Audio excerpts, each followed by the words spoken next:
Hola, pelaïlles dolces i ensucraes, com esteu? Mireu, avui vaig a contar-vos el conte de què fa gust la lluna.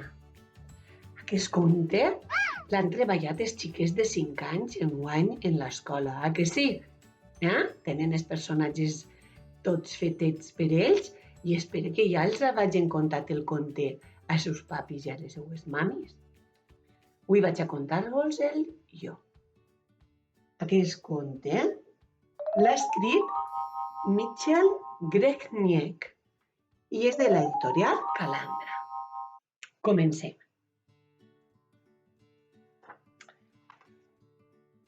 De què fa gust la lluna? Feia molt de temps que els animals volien saber quin gust tenia la lluna. Era dolça o salada? Només en volien tastar un trosset aixina de xicotet. A les nits miraven ansiosos cap al cel. Es posaven de puntetes, estiraven el coll, les cames, els braços intentant agarrar-la, però no podia ser. Ni tan sols l'animal més gran la podia tocar. Un bon dia, una tortugueta xicoteta va decidir pujar a la muntanya més alta per tal de poder arribar a la lluna.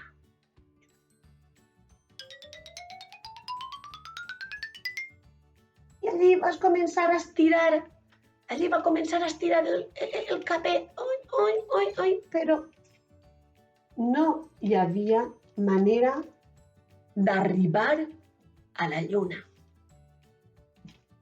Vale? La lluna la mirava la tortuga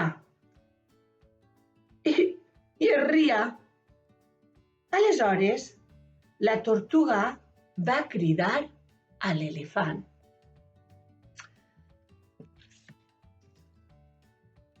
L'elefant va anar cap allí i la tortugueta li va dir: si t'enfiles a la meua esquena, potser l'arribem a tocar. La lluna es pensava que era un joc i conforme l'elefant anava pujant cap a la tortuga, la lluna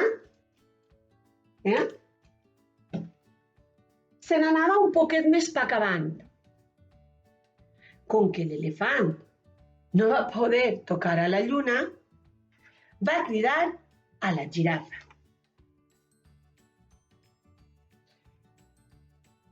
I la girafa va anar cap allí.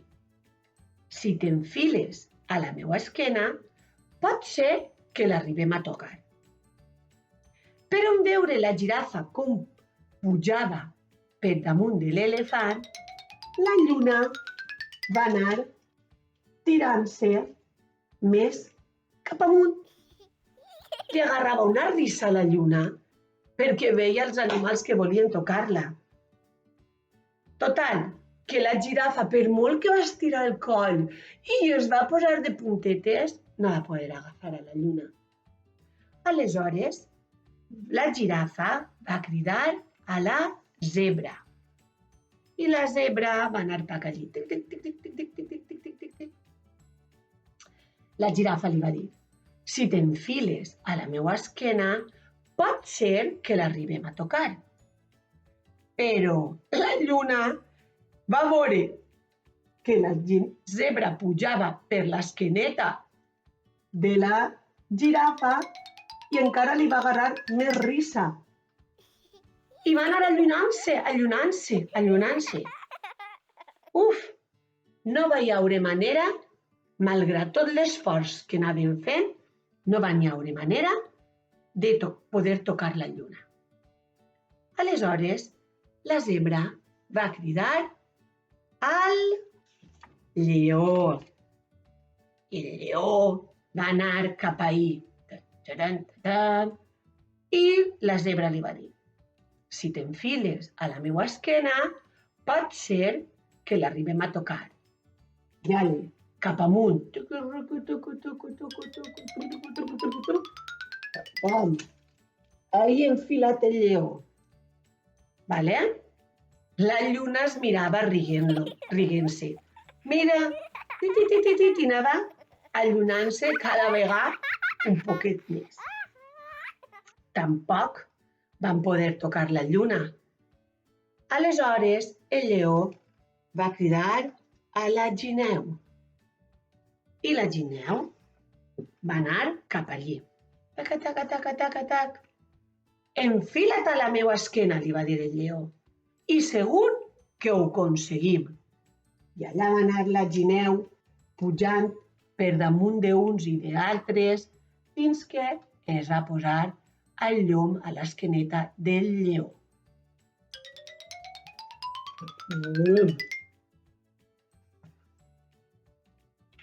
No li faltava quasi res per anar, per arribar. Mireu que propet estava de la lluna.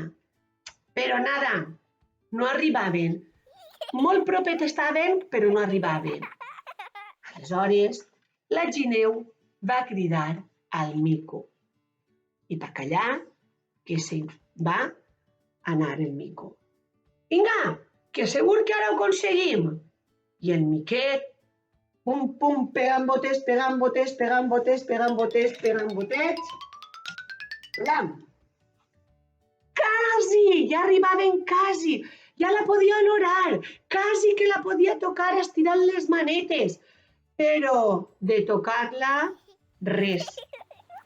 I el mico va cridar al ratolí. I el ratolí va anar cap allí. I li va dir: enfila't a la meua esquena i tocarem la lluna. La lluna va mirar al ratolí i va veure un animalet tan xicotet que va pensar: este a mi no m'agarra, com m'ha d'agarrar això tan menut? I es va quedar quieta perquè ja no tenia ganes de jugar més en ells. Aleshores, el ratolí s'enfilà damunt de la tortuga, després damunt de l'elefant, després damunt de la girafa, després damunt de la zebra, després damunt del lleó, després damunt de la guineu, després damunt del mico i pam! Va arribar i va agarrar un trosset. Que bo! Li va donar un trosset al mico. Li va donar un trosset a la guineu. Després un trosset al lleó. Després un trosset a la zebra. Un altre trosset a la girafa. Un altre trosset a l'elefant. I un altre trosset a la tortuga.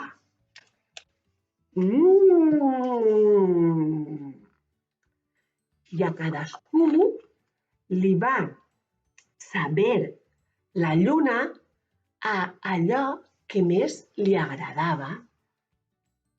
Cada un el que més li agradava. Aquella nit, tots els animals van dormir molt, molt juntets i molt, molt a gustet. Estaven supercontents perquè ja havien tastat la lluna. Per allí n'hi havia un llac i un peixet, mireu. I el peixet va dir: però bueno, pa què s'han calfat tant el cap estos pujant-us damunt dels altres fins a arribar a la lluna? Si ací al llac jo en tinc una altra. Què vos pareix? Quina passa? Tots enfilant-se pa amunt i el peixet la tenia ell en el seu llac. I conte contat, ja està acabat. Mireu, com que hi ha tota esta pandèmia i tota esta cosa que ens ha tocat viure, ja està un poc millor, ja eixim a passejar, ja mos veiem per el carrer, val? Ja podeu anar un rato a la mar. Tot va poquet a poquet, posant-se al seu lloc. Aleshores, ja tenim un poquet més de faena per l'escola. I este serà l'últim conte que vos conte. De moment, val? Espero que passeu molt bon estiu, que se ho passeu d'allà molt bé, que jugueu molt, que aneu molt a la mar, que passegeu, que continueu disfrutant dels vostres pares i les vostres mares, que continueu fent aquestes activitats de plàstica que feu tan reboniques i pengeu en els balcons, perquè s'acaba això no vol dir que no mos agradi veure els balcons tot de lo més arreglats i de lo més decorats. Pinteu, jugueu amb plastelina, en fang, jugueu a la corda, al baló, a lo que vulgueu. Passeu molt bon estiu. Jugueu molt, moltíssim. Passeu-seu d'allò més bé. Un abraç ben fort per a totes i per a tots. Un muntó de besades. I ens vegem pronte a l'escola. Bon estiu!